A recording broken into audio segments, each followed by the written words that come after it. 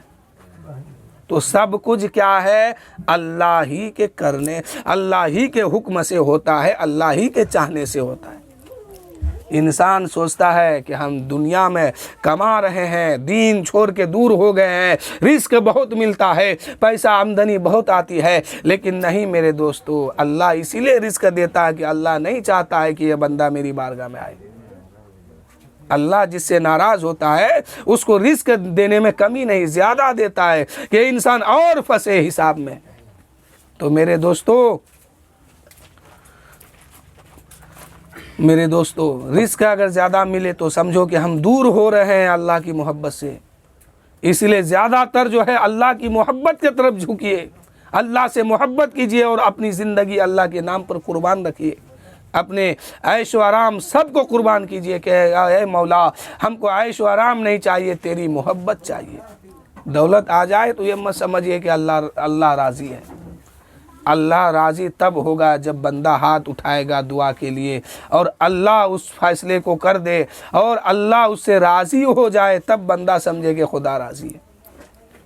اور میرے دوستو اللہ سے ہمیشہ یہی دعا کیجئے کہ اللہ موت دے تو رمضان والی موت دے، اور تو اس وقت مجھے موت دے جب تو مجھ سے راضی ہو جائے۔ تو میرے دوستو وقت بہت زیادہ ہو رہا ہے، میں اپنی گفتگو یہیں سے ختم کر رہا ہوں، پھر کبھی انشاءاللہ موقع ملا تو آئندہ میں بات کروں گا۔ بس ایک شعر سنیے۔ میں قبر اندھیری میں گھبراؤں گا جب تنہا، امداد میری کرنے آ جانا رسول اللہ۔ انسان کو جب قبر میں ڈالا جائے گا نا، آنکھ کھلے گی تو انسان ہیبت میں پڑ جائے گا۔ یہ معاملہ کیا ہے؟ چاروں طرف مٹی دکھائی دیتا، اوپر نیچے دائیں بائیں سب مٹی، اندھیری گھر کہاں میں آ گیا؟ تب تک فرشتے آئیں گے منکر نکیر، جن کے دانت بڑے بڑے ہوتے ہیں، سر کے بال بڑے بڑے ہوتے ہیں، خطرناک چہرہ ہوتا ہے، مردے کو ٹھوکر لگاتے اٹھا کے بیٹھاتے ہیں، اور سوال ہوتا ہے من ربک۔ ایک طرف تو ہیبت ہے کہ اندھیری گھر میں کہاں آ گیا، دوسری طرف ہیبت ہے کہ یہ ڈراؤنی شکل والے کہاں سے آئے، تیسری طرف زبان پہ وہ بات نہیں آ رہی کہ جواب کیا دوں۔ ایک طرف ڈرا ہوا بھی ہے، ایک طرف سوال بھی ہے، ایک طرف جواب بھی دینا ہے۔ تو جواب اور سوال اور اندھیری گھر کی تیاری اسی دنیا میں کر کے جانا ہے، تب وہاں بچیں گے۔ قبر میں روشنی اسی کی ہوگی، قبر میں روشنی اسی کے بکھرائے جائیں گے، جو جس کا اعمال ٹھیک ہوگا اسی کے قبر میں روشنی ہوگی، اسی کا قبر میں من لگے گا، ورنہ پھر سزا ہی سزا ہے۔ کہتے ہیں میں قبر اندھیری میں گھبراؤں گا جب تنہا، امداد میری کرنے آ جانا رسول اللہ۔ کہ روشن میری تربت کو للہ ذرا کرنا، جب وقت نظر آئے دیدار عطا کرنا۔ اور اگلا شعر ملاحظہ فرمائے کہ مجرم ہوں زمانے کا، محشر میں بھرم رکھنا، مجرم ہوں زمانے کا، محشر میں بھرم رکھنا، رسوائے زمانہ ہوں کملی میں چھپا لینا۔ ایسا گنبد والے منظور دعا کرنا، اے سبز گنبد والے منظور دعا کرنا، منظور دعا میری مقبول خدا کرنا، منظور دعا میری مقبول خدا کرنا۔ میرے دوستو، انہی چند جملوں کے ساتھ میں اپنی گفتگو ختم کر رہا ہوں۔ وآخر دعوانا الحمدللہ۔